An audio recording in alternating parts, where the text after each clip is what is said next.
y bueno, muchas gracias a todos los participantes. Estaba igual leyendo los mensajes ahí del chat. Agradezco mucho igual ese aprecio. Bueno, para mí es igual un honor poder estar acá con ustedes, compartiendo acá un poquito de ingeniería, gracias a la invitación de la universidad, por las gestiones que hace Edgar para poder realizar estas sesiones. Y es muy importante que se den este tipo de espacios para poder compartir y que todos podamos, pues, aprender nuevas cosas. Es bueno para crear discusión, crear conciencia de algunos aspectos importantes. Y pues bueno, espero que la charla de hoy, que está diseñada para hablar sobre puentes, la evolución histórica de los puentes y en general, luego también irnos a la parte un poco más específica del desarrollo de la parte sísmica de puentes a nivel mundial y específicamente para Chile. Espero que sea de gran utilidad para todos ustedes. Así que sin más, voy a compartir mi pantalla para empezar la presentación.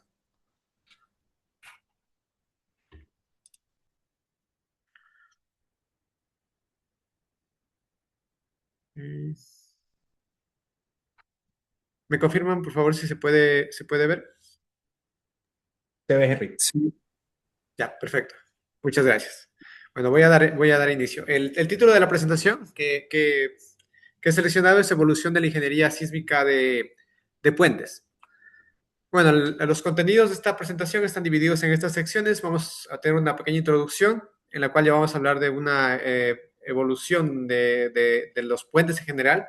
Luego ya una evaluación más histórica de la parte sísmica. Luego modelos predictivos, ya vamos a ver cómo se liga eso. Luego unos resultados y finalmente conclusiones. Cuando hablamos nosotros de puentes, estamos hablando también de historia de la humanidad. Los puentes nos han acompañado todo el tiempo. O sea, si es muy difícil pensar cuál es el momento exacto en el que se descubrió el primer puente o cuál fue la primera persona que dijo, voy a colocar este elemento que va a permitir cruzar de un lado a otro. Entonces, eso es difícil datarlo. Pero lo que sí tenemos nosotros registros es de algunas estructuras que se sabe cuándo fue que se construyeron, que se implementaron, y eso nos da una visión, por ejemplo, del largo tiempo que los puentes tienen ya con nosotros. En la parte izquierda ustedes pueden ver una fotografía del famoso Clam Bridge. Este es un puente que está en Reino Unido y que data aproximadamente de 1900 años antes de Cristo. Algunos historiadores pues dicen que tiene muchos más años, cerca de 2500 antes de Cristo. No se sabe la fecha exacta, es un puente de piedra muy famoso y se considera por muchos expertos como el primer puente del mundo. Si luego avanzamos en el tiempo a 1300 años antes de Cristo, tenemos este puente que es una especie de puente arco, que es el Kasarma Bridge. Ese es un puente en Grecia. Y es un puente también formado también por rocas, por enrocados, también que tiene una forma de arco. Y este tiene una luz de aproximadamente 12 metros. En la fotografía no se logra apreciar, pero es una luz considerable la que cubre este puente. Ahora, es algo interesante de los puentes griegos, es de que no existió una gran ingeniería de puentes durante el dominio griego, que fue por muchos años. A pesar de constituir ellos su imperio, no construyeron muchos puentes y es debido a que su morfología, las características de la orografía, de los relieves de Grecia, no permitían pues, el transporte por carretera de manera frecuente. Ellos eran más de puertos. Y es por eso que no tenemos muchos antecedentes de puentes griegos. Si luego avanzamos en el tiempo, vamos a encontrar muchos puentes romanos en diferentes etapas. Por ejemplo, este que es de 100 años después de Cristo, ya tenemos este puente que también tiene varios arcos y con una técnica ya de construcción que para nosotros ya es más familiar, que es el estilo romano. Más adelante, los puentes ya fueron evolucionando y cuando se mezcló la ingeniería con el arte, dio como resultado, por ejemplo, este puente del siglo XV, que es el puente Rialto. Es un puente famosísimo que se encuentra en Venecia. Es un puente tipo arco también, que en la zona superior tiene una galería. ¿Sí? Es un puente peatonal, que podríamos llamarlo una pasarela, pues, pero es un puente muy famoso del siglo XV que hasta la actualidad se puede visitar en Venecia. Luego ya hasta el siglo, no es hasta el siglo XVII, si avanzamos, la construcción de puentes hasta ese momento era básicamente empírica. Si hablamos de que se construían puentes con base a la experiencia, a las historias que se contaban. No había como técnicas de diseño en esos momentos, sino que si algo funcionaba, se repetía y pues si no, se trataba la forma de mejorarlo. Y así se iba avanzando en la ingeniería de puentes. Y claro, son siglos y siglos de conocimiento empírico que llevaron a la construcción de grandes puentes que incluso en la actualidad tenemos. Pero son puentes que principalmente se ubican en zonas con baja demanda sísmica, porque bien sabemos que ante grandes demandas sísmicas, puentes de esas características, pues evidentemente van a sufrir grandes daños e incluso el colapso. Entonces ya si luego avanzamos en el tiempo, tenemos un hito histórico que es ya la fundación de la Escuela Nacional de Puentes y Caminos en Francia. Esta escuela fue fundada por el ingeniero Jean-Rodolphe Perronnet, que para muchos es considerado el primer ingeniero civil formal, o sea, por decirlo, que el primero que tuvo el título formal de ingeniero civil. Él en 1747 fue nombrado director del Cuerpo de Diseñadores Reales en Francia y es ampliamente reconocido él por sus innovaciones en la construcción de puentes de piedra con arcos que eran muy delgados y también muy largos, con grandes vanos.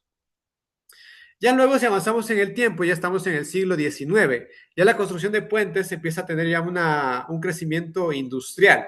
En ese tiempo, por ejemplo, tenemos a dos referentes, el ingeniero Thomas Telford, sí que él, por ejemplo, Thomas Telford construyó el primer puente de hierro de la historia. Y luego también tenemos el ingeniero, que para nosotros va a ser más conocido por otra estructura, que es el ingeniero Gustave Eiffel, que él para nosotros pues es conocido por la Torre Eiffel de París, pero era un gran ingeniero también de puentes.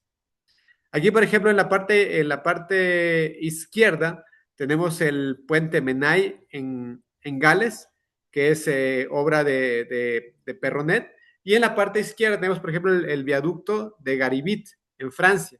Este es un puente de Eiffel, ¿sí? Que para que tengamos una idea de lo que hacía el ingeniero Eiffel, además de las estructuras como la que ya conocemos, que es la famosa torre en París.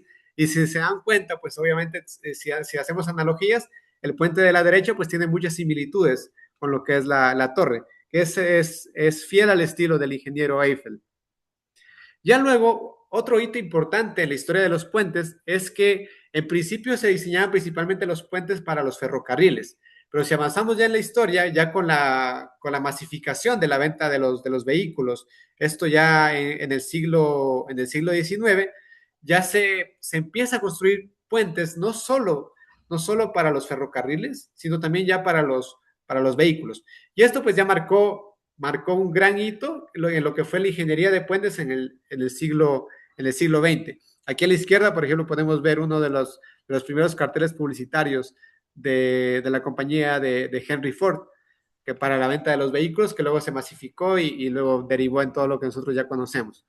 Ya en el siglo XX es yo creo que una de las épocas en las que hubo mayor desarrollo en la ingeniería de puentes, debido porque estamos en un siglo que ya la revolución industrial ya ha pasado, ha madurado muchas técnicas de construcción, se han implementado nuevos materiales, se han implementado nuevas técnicas, nuevos análisis, ya se empiezan a hacer más cosas y obviamente esto deriva en que se construyen ya puentes cada vez más desafiantes. En esa época, pues ya tenemos la construcción del Golden Gate. También ya tenemos en esa época el fracaso y la reconstrucción del puente de Tacoma, este famoso puente que colapsó debido a lo que frecuentemente se asocia a resonancia, que fue obviamente ya la parte final que causó el colapso, pero que luego se corrigió y se estudió más el viento. Fue una época de muchos avances que luego derivaron, obviamente, que los puentes sean cada vez más grandes, de más vanos y que fueron la base de lo que es la ingeniería moderna de puentes. Así que nosotros debemos mucho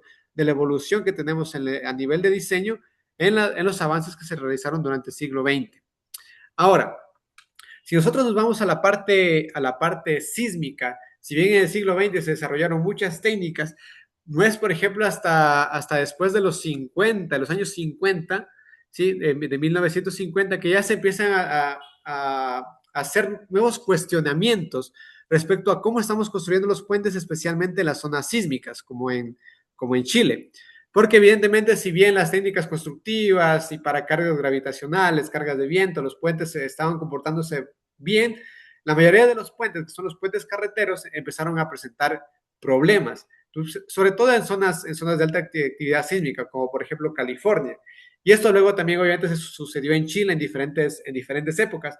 Y ahora quiero contarles de un caso específico, quiero centrarme en un caso específico que es muy relevante para la ingeniería de puentes actualmente en Chile, y es el caso de lo que pasó antes y después del terremoto de Maule de 2010. Quiero que nos fijemos primero en el puente de la parte superior, es de la figura A. Ese es un puente típico de mediados de los 90 en Chile.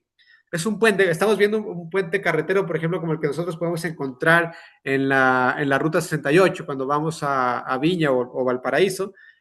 Vamos a encontrar mucho este tipo de puentes carreteros. Son puentes típicamente de dos vanos, en los cuales si nosotros vemos la sección transversal, vamos a toparnos, por ejemplo, como lo que vemos en la figura de la parte superior. Entonces, ¿qué es lo que vemos? Un puente que en la parte izquierda y derecha, en los extremos, tiene llaves de corte, ¿sí? O llaves de sacrificio, que son elementos estructurales que al chocar, que durante un sismo, ¿sí? Que puede movilizar toda la superestructura, que es la parte superior del puente, pueden chocar, van a chocar y van a evitar que el puente caiga hacia uno de los lados, que se evita el colapso del puente de alguna manera al utilizar este tipo de llaves de sacrificio. También vemos que es un puente que tenía diafragmas que conectan las vigas. Esto permite que las vigas trabajen en conjunto. Esto es muy, muy importante, que las vigas trabajen en conjunto. Y es un puente típico de, que hubo en mediados de los 90. Obviamente esto es luego de la experiencia del gran terremoto que hubo en el 85 en Chile, que se vio que varios puentes se comportaron bien y era porque tenían este tipo de características. Otros puentes también colapsaron, pero hubo aprendizajes y eso fue la filosofía que se planteó. Ahora, si nosotros nos vamos a la parte inferior, también tenemos lo que decía el manual de carreteras en el 2008, en la figura B, ¿sí? Que ya incluía otros elementos, por ejemplo, que son esas barras verticales, que su función es evitar de que ante sismos que tienen un gran componente vertical, el puente vaya a subir. ¿Sí? Esto al subir va a desacoplar la estructura y obviamente esto va a generar más problemas. Vemos que es un puente que según el manual de carreteras, también tiene llaves de corte en los extremos, tiene sus elementos que restringen el movimiento vertical, tiene sus apoyos elastoméricos y las vigas conectadas por este diafragma, que hace que todo se comporte en conjunto. Luego, eh, antes del 2010 hubo también muchos procesos de concesión. Cuando finalizaron los 90 y antes del terremoto del 2010, hubo muchos procesos de concesión de carreteras a nivel nacional. Y obviamente, cuando se hace concesión de carreteras, quien se encarga de la construcción de los puentes de esas concesiones es la empresa, ¿sí? Que se va a encargar de administrar esa carretera. Entonces, evidentemente, siempre buscan un ahorro económico en la construcción de las estructuras porque tienen que construir, no tienen que construir uno o dos, sino decenas de puentes o cientos de puentes. Entonces, las concesionarias, en ese momento, varias de ellas propusieron un nuevo diseño, hicieron un análisis y dijeron, bueno, ¿sabes qué? No es necesario utilizar diafragmas que conecten, únicamente las vigas pueden ir solas, no se necesitan, bueno, grandes llaves de corte.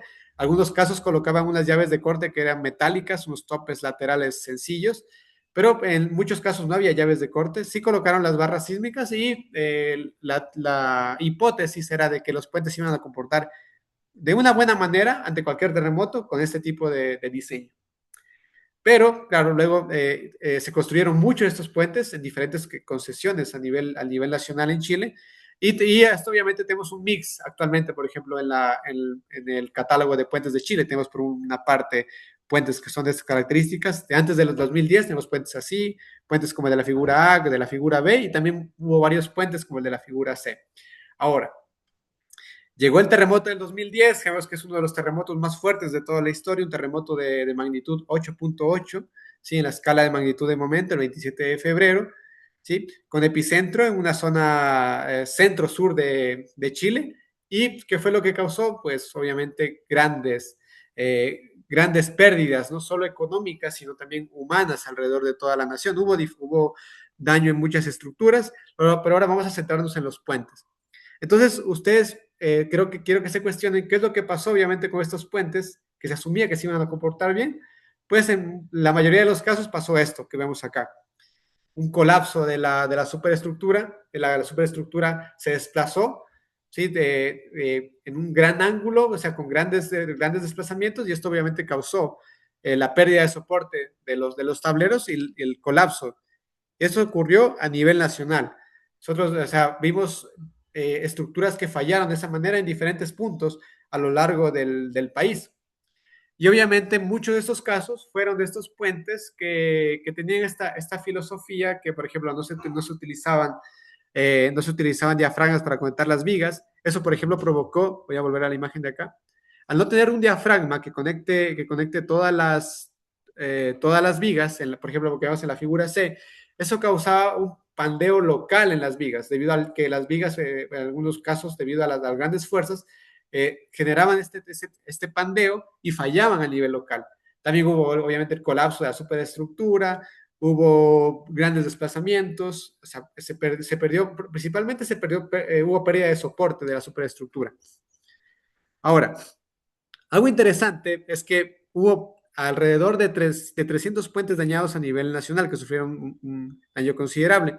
Ahora, si nosotros nos vamos a nivel de catálogo, esto que representó es menos del 3% del catálogo de puentes de ese año. Es decir, si tomamos todos los puentes de Chile del 2010, únicamente el 3% sufrió daños. Eso es bueno. Ahora, ustedes pueden decir, bueno, si, ¿por qué a pesar de que yo imagino que hay más puentes que se construyeron, por ejemplo, con las características de las concesionarias? ¿Por qué a pesar de que hay más puentes solo hubo 3% de daño? Y es porque para que un puente, obviamente, sufra daños, no solo el puente tiene que ser vulnerable. Para que un puente sufra daños, tienen que agruparse varias cosas. Primero, obviamente, la vulnerabilidad propia del puente, o sea, que el puente como tal no es apto para resistir grandes cargas sísmicas. Otro lado también depende mucho de la ubicación del puente. ¿Por qué? Porque no es lo mismo, por ejemplo, un puente que esté cerca de la zona del epicentro a un puente, por ejemplo, que esté muy al norte, en el cual las ondas sísmicas ya se disipan. Y esto también depende de las condiciones locales del suelo que van a hacer que las ondas se amplifiquen o se reduzcan. Entonces hay una serie de factores que van a hacer que el puente pues llegue a colapsar. No es solo que el puente esté vulnerable, pero obviamente si yo tengo una zona en la cual tengo gran incidencia de la intensidad sísmica, y los puentes no tienen buenas características, son vulnerables, evidentemente van a colapsar, que es lo que pasó. Y 3%, pues, si bien no es un número grande, para Chile sí representó unas grandes pérdidas. ¿Por qué?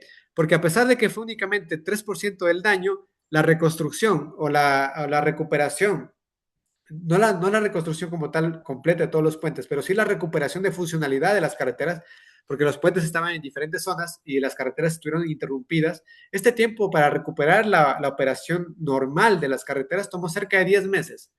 Entonces, ¿esto qué nos indica? De que no se necesita que fallen muchos puentes a la vez para que exista un colapso de la red de transportes. Entonces, algo que nosotros debemos ir también cambiando nuestra forma de diseñar las estructuras, no solo los puentes, sino también, por ejemplo, hospitales o cualquier otra estructura, es no pensarla como algo individual. Nosotros debemos pensar que las estructuras se comportan de manera holística, como un todo. Por ejemplo, les pongo otro caso. Yo puedo tener un hospital con aislamiento sísmico, que tiene los mejores sistemas de protección sísmica, que ante cualquier terremoto el hospital se va a comportar de la mejor manera. Pero ¿qué pasa si una carretera que conecta al hospital tiene dos puentes que fallan? Entonces, yo esperaba, por ejemplo, que si el hospital tiene 400 camas durante un sismo, yo digo, yo puedo tener las 400 camas operativas, incluso luego un gran terremoto.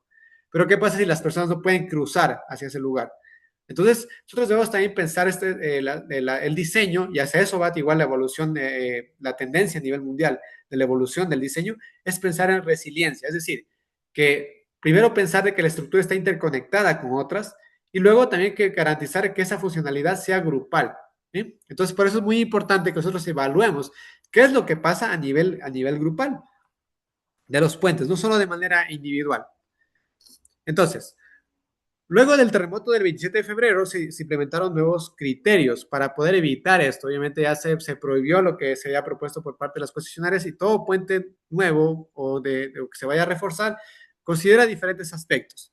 Por ejemplo, el primer aspecto es que se incrementó la longitud de soporte tanto en los estribos como en las cepas intermedias, para que las vigas tengan mayor longitud de soporte. En caso, no sé, de que existan desplazamientos, no exista esta pérdida de soporte completo que haga que la superestructura colapse.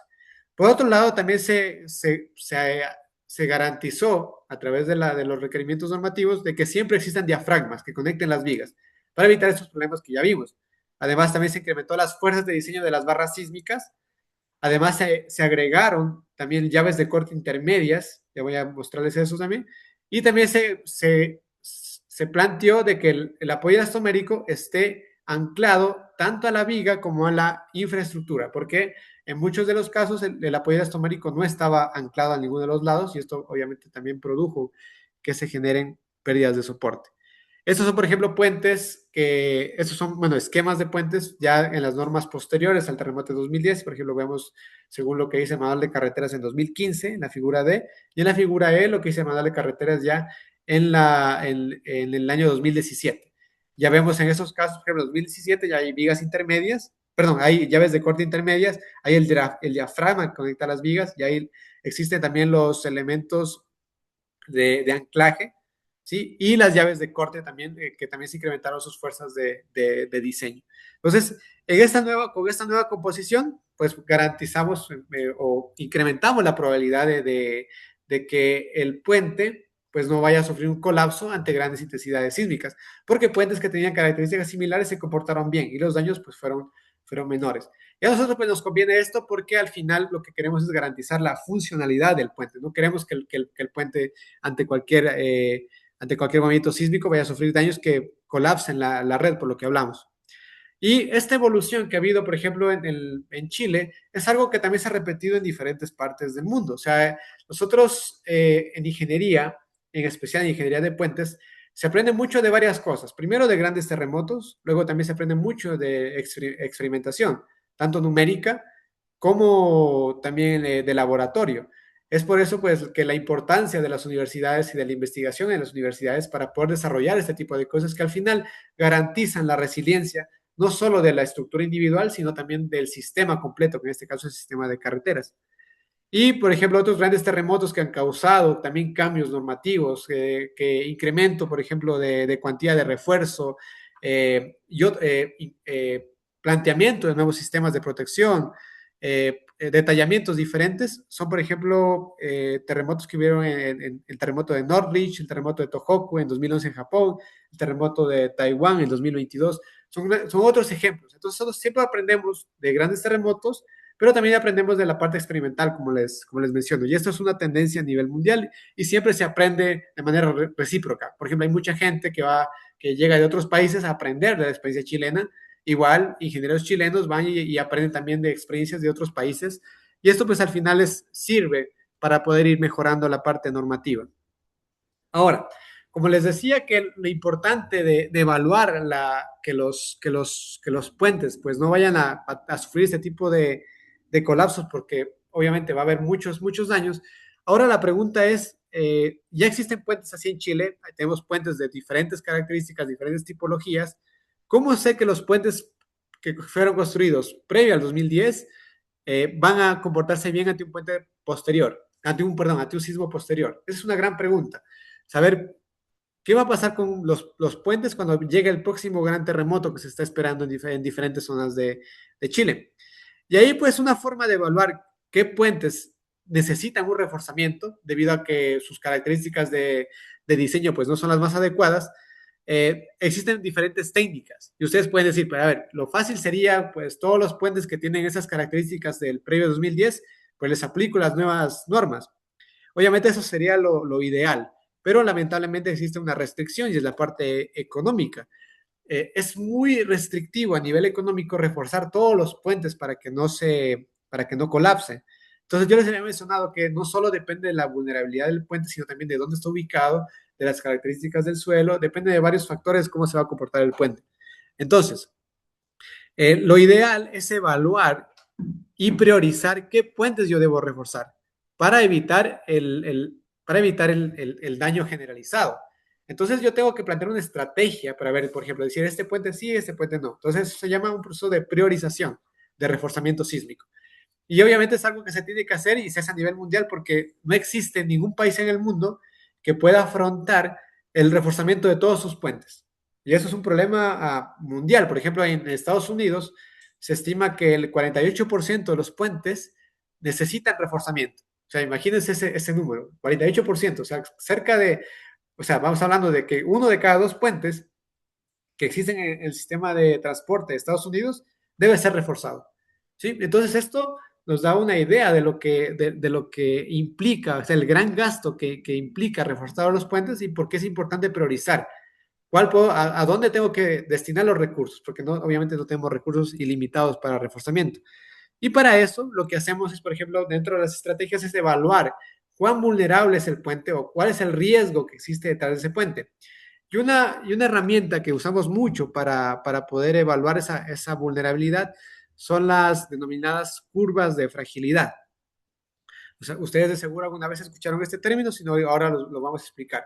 Una curva de fragilidad es una función, una función probabilista, ¿sí? Que me permite determinar cuál es la probabilidad de que el puente, por ejemplo, si llega un terremoto de determinadas características, el puente vaya a sufrir daño. Y yo puedo evaluar, por ejemplo, no solo que el puente vaya a colapsar, sino que yo puedo evaluar diferentes tipos de daño. Aquí en el ejemplo que he marcado, nosotros vamos a primero a plantear, por ejemplo, cuál es el terremoto más probable que va a ocurrir, cuáles son los terremotos más probables. O sea, tenemos un listado de terremotos probables. Luego, esos terremotos tienen una intensidad sísmica. O sea, por ejemplo, el famoso PGA, sí, que es el Peak Ground Acceleration, la aceleración máxima que se alcanza durante todo el terremoto. Pero hay otras medidas de intensidad, aceleración del periodo fundamental, aceleración promedio. Son medidas que al final lo que hacen es que representan al puente, perdón, al terremoto. Entonces, yo establezco, por ejemplo, este es un terremoto que tiene una medida de intensidad de 1. Entonces luego veo, ese terremoto de 1, ¿cuál es la probabilidad de que cause un daño moderado? Que es el estado de daño 2. Entonces yo voy a mi curva de fragilidad que corresponde a daño moderado y digo, bueno, la probabilidad es del 59% o del 58%, ¿sí? Entonces, yo con esa probabilidad, luego esa probabilidad es una probabilidad condicionada a que ocurra ese terremoto. Entonces yo luego a través de establecer cuál es la probabilidad de que ocurra un terremoto que tenga esas características, puedo establecer cuál es el riesgo real de colapso o de daño de ese puente. Puedo decir, en los próximos 50 años, la probabilidad de que el puente se dañe es de tanto por ciento, 1%, 2%, y según eso puedo tomar decisiones. Entonces puedo tener un puente que tenga, por ejemplo, 10% de probabilidad de daño en los próximos 50 años. Es un número grande, es un puente que tiene que ser reforzado. Y para eso sirven las curvas de fragilidad. Ahora, para yo poder desarrollar una curva de fragilidad, ¿qué es lo que hago? Voy al puente, ¿sí? Voy a la estructura y luego determino sus propiedades, cuáles son sus características, cuáles son las condiciones del sitio, del suelo en general. Luego genero yo un modelo numérico, puedo utilizar diferentes herramientas, especialmente de elementos finitos, porque en este caso necesitamos un análisis detallado del puente. Entonces genero un modelo de elementos finitos o un modelo numérico del puente, puedo utilizar diferentes herramientas, por ejemplo, puedo usar OpenSys, ANSYS, puedo ir por otras Abacus, que son herramientas de elementos finitos, y luego también yo hago una selección de registros, ¿sí? Que son registros sísmicos que pueden ocurrir en esa zona. Entonces yo hago una selección del catálogo mundial de registros sísmicos o del catálogo chileno y digo, los sismos que ocurrieron en el 2010, en el 85 o diferentes estaciones, es probable que ocurran acá o sus características van a ser probables en esta zona. Entonces ahí yo, uniendo lo que es el modelo y tengo los registros sísmicos, yo hago modelación, yo hago los análisis, y hago diferentes análisis y a partir de esos análisis determino lo que son las curvas de fragilidad. Obviamente este proceso de desarrollar uno por uno, digamos, desarrollar todo este modelo de elementos finitos, seleccionar los registros y determinar las curvas, es un proceso que toma mucho tiempo. O sea, yo para evaluar esto, o sea, yo esto, por ejemplo, para evaluar un puente individual, Es un proceso que puede tomarme meses inclusive, ¿sí? Semanas o meses.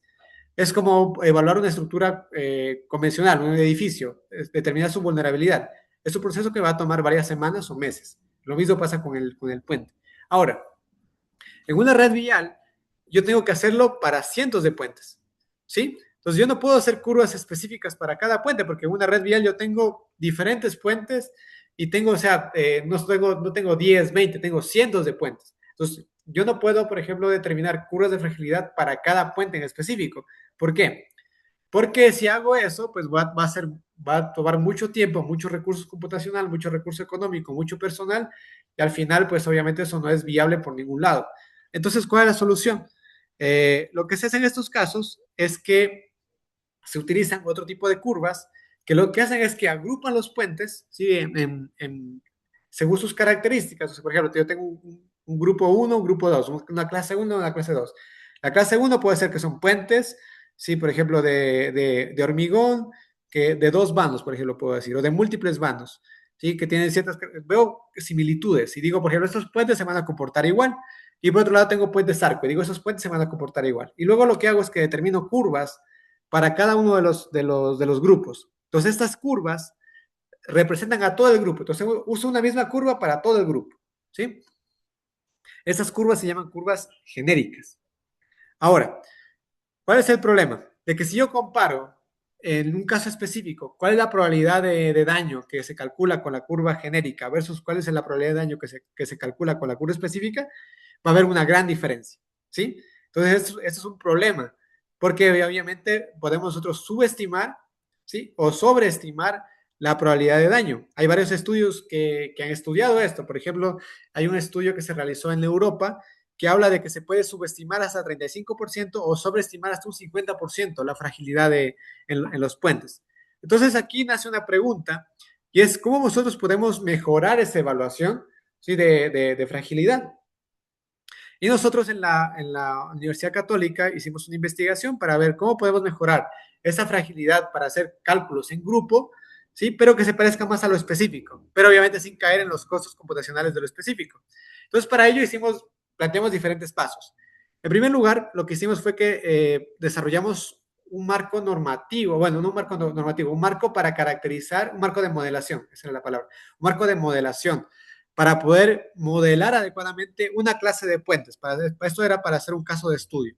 Obviamente esto luego se puede replicar para otras clases, pero tomamos el puente típico chileno, ¿sí? Que es un puente de múltiples vanos con vigas de hormigón pretensado, ¿sí? Que tiene entre 3 a 5 vigas, ¿sí? Pero representamos típicamente este puente y desarrollamos un modelo numérico utilizando la herramienta OpenSys. Entonces, este modelo numérico nos permite determinar las diferentes características y la respuesta del puente, por ejemplo, desplazamientos, ductilidad de curvatura, drifts en columnas, en diferentes elementos. Entonces nos permite saber el daño, cómo va a ser el daño en diferentes elementos. Esa es la ventaja de este modelo. Cómo se van a comportar las llaves de corte, etcétera, etcétera. Nos basamos en investigaciones previas y obviamente a partir de ello desarrollamos modelos propios en 3 dimensiones. Luego, por ejemplo, también desarrollamos una metodología para producir curvas de fragilidad. Hicimos un caso de estudio para determinar curvas de fragilidad en diferentes ubicaciones de la Ruta 68 que une Santiago con Valparaíso, para poder a prueba de que podemos desarrollar curvas de fragilidad. Luego también desarrollamos una herramienta para seleccionar registros, porque eso también es muy importante, poder seleccionar adecuadamente los registros, como les había mencionado.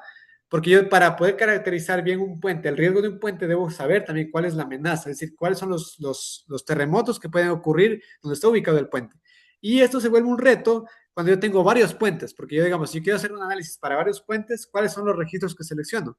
¿Selecciono solo para un puente? Pues selecciono para varios puentes, ¿cómo hago? Nosotros desarrollamos una metodología que para varios puentes la adaptamos de una metodología existente para edificios que se llama Composite Spectrum, que une el Conditional Mean Spectrum, que es una metodología convencional para seleccionar registros, con el UHS, que es el espectro de amenaza uniforme.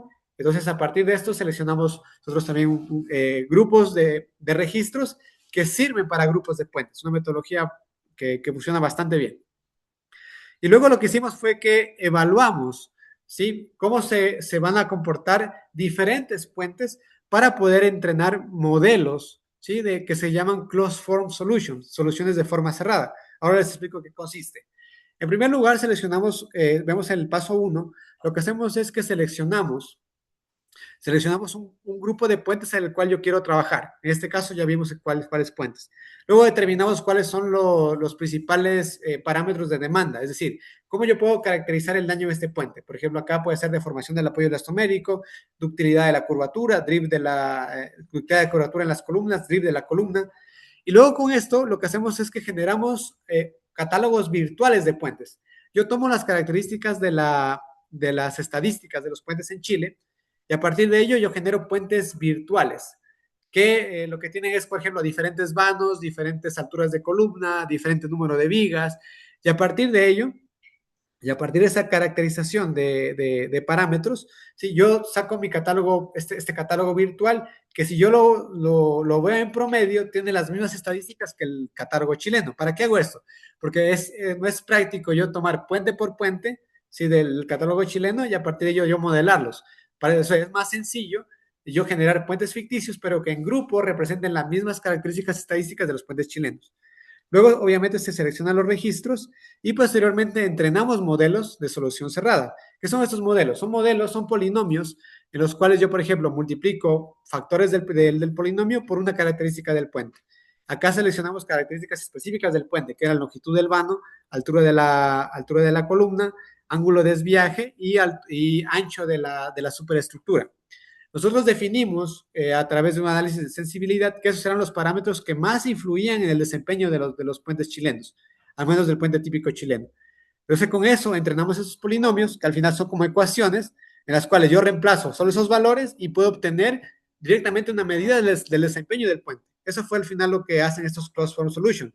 Que al final yo, por ejemplo, voy a un puente cualquiera y si yo tengo el dato de longitud, de altura, de ancho de la superestructura y del ángulo del desviaje, yo puedo, reemplazando los términos en las ecuaciones, yo puedo determinar cuál es el desempeño probable de ese puente ante un periodo de retorno, por ejemplo, 475 años. Yo puedo decir, bueno, para este periodo de retorno, este puente tiene estas características, va a tener una deformación de estas características, va a tener un daño de estas características. Esa es la ventaja de las soluciones de forma cerrada, ¿sí? Que es una especie de machine learning, pero que es más claro, porque a veces los métodos de machine learning pueden oscurecer un poco la respuesta, pero en este caso nosotros son parámetros que directamente yo puedo relacionarlos con parámetros específicos del puente y que me clarifica, por ejemplo, que según, por ejemplo, el beta que tenga, yo puedo saber, por ejemplo, el beta es el parámetro que acompaña a la característica del puente. Yo puedo saber, por ejemplo, cuál es el que es más dominante. O sea, qué parámetro influye más. Y puedo también, obviamente, sacar conclusiones a partir de eso, de saber qué es lo que más influye en el colapso del puente. Hicimos las calibraciones. Aquí, bueno, estos son los ajustes que nosotros logramos a través de tanto de la calibración como luego del testeo. O sea, hicimos más de 2.700 análisis, tanto para calibrar como luego para testear los modelos. Y los resultados fueron muy bien. O sea, tenemos R's cuadrados muy buenos, muy buenos ajustes al final. Acá, por ejemplo, podemos ver una tabla que resume los R's cuadrados, ¿sí? Por ejemplo, acá y probamos otros dos modelos, un modelo lineal y un modelo que es de polinomio.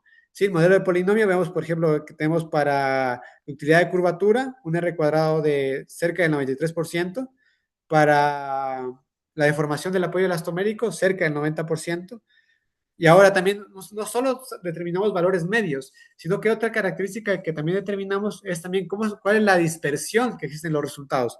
Porque algo interesante es de que, por ejemplo, yo puedo tener 10 sismos o 50 sismos que en teoría son iguales en medida de intensidad. Por ejemplo, tienen el mismo PGA, 50 sismos, o la misma pseudoaceleración en el periodo fundamental. Pero si esos 50 registros los someto a la misma estructura, la estructura va a variar en su respuesta. ¿Por qué? Porque la respuesta también depende del contenido de frecuencia. Y por eso es muy importante también captar la variabilidad que existe de registro a registro, que fue lo que captamos con la desviación estándar y que también tuvimos buenos resultados, cerca del 80% para utilidad de curvatura y cerca del 90% para deformación del apoyo elastomérico. Si aquí, por ejemplo, vemos cómo se ve el modelo de polinomio, que al final es multiplicar cada factor por cada uno de los términos y luego la interacción entre los términos, ¿sí?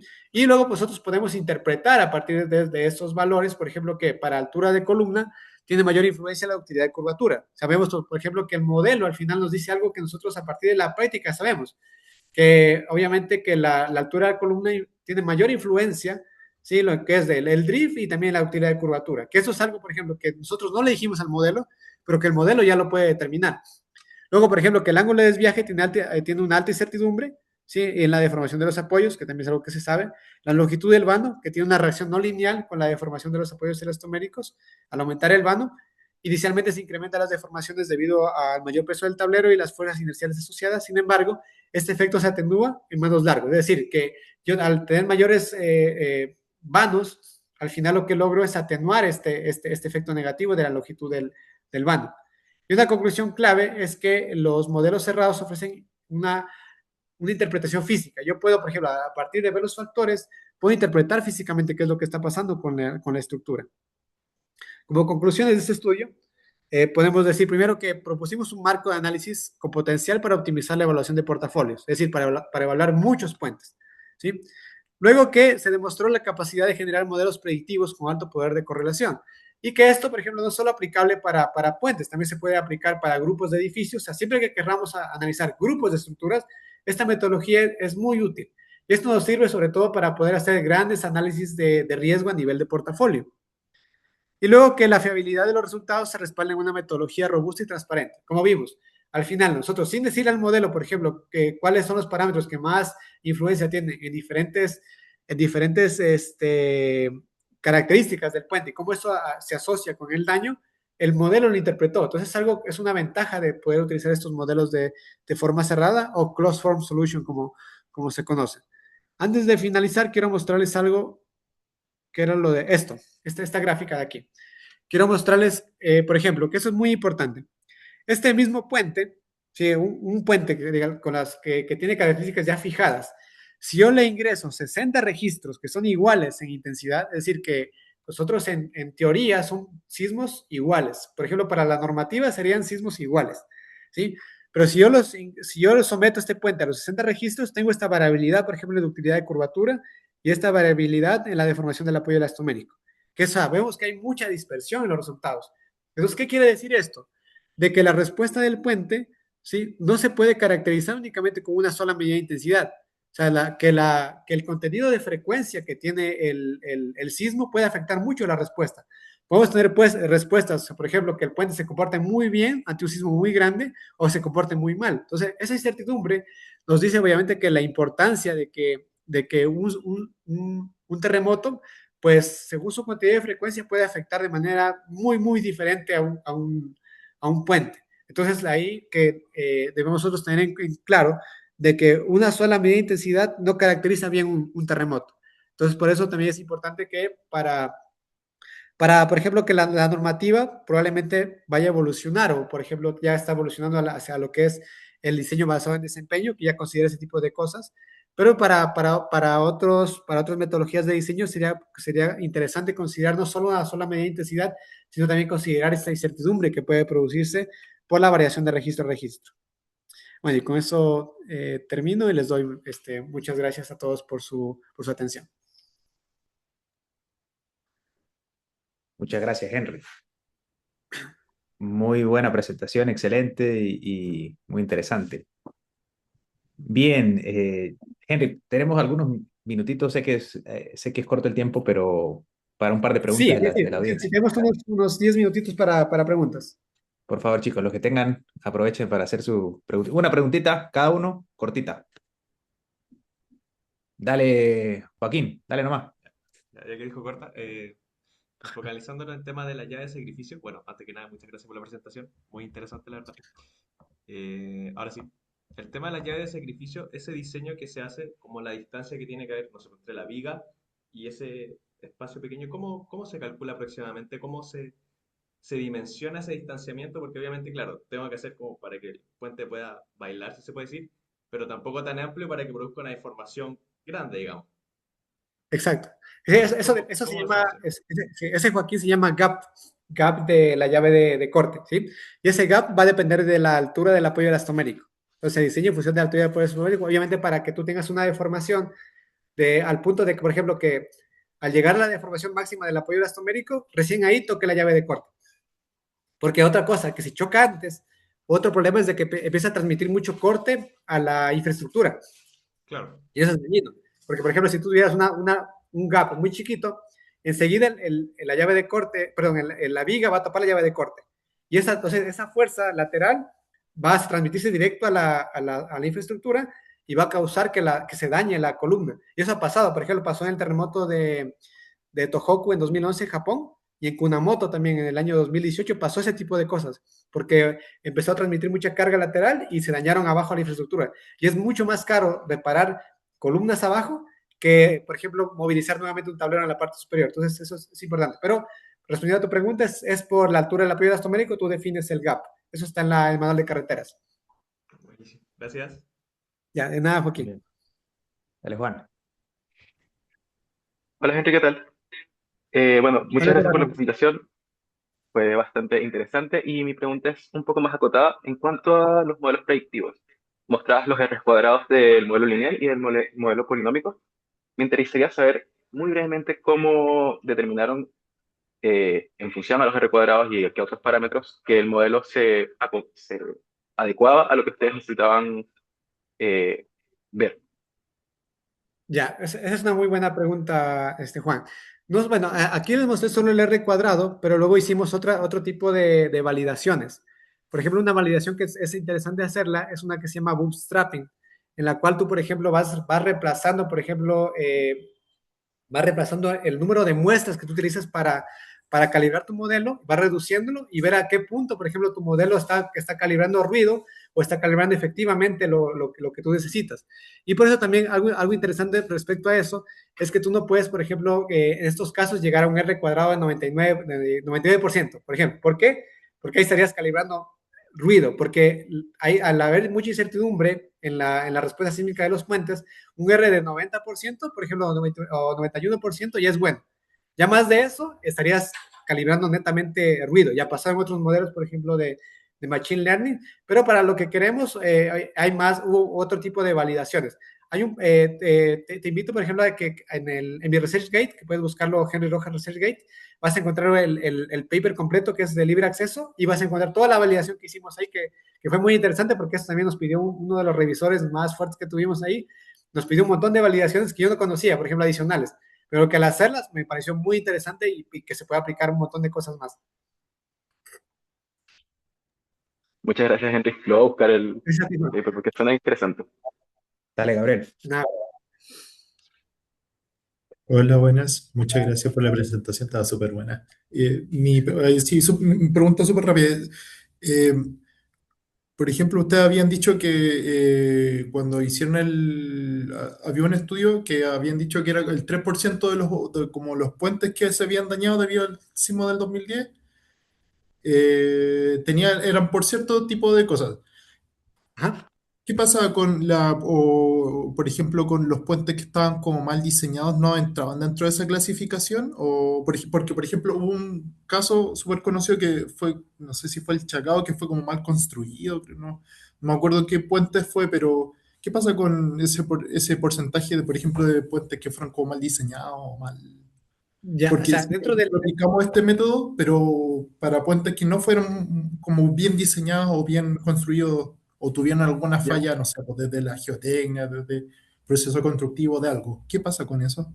ya, sí entiendo tu pregunta, Gabriel. A ver, cuando se reporta el daño luego de un terremoto, ahí, bueno, no se caracteriza luego que si hubo bueno o mal diseño. Solo se reporta, por ejemplo, qué puentes se dañaron. Luego, obviamente, ya se hace un estudio posterior para encontrar cuáles fueron las razones por las que hubo ese daño.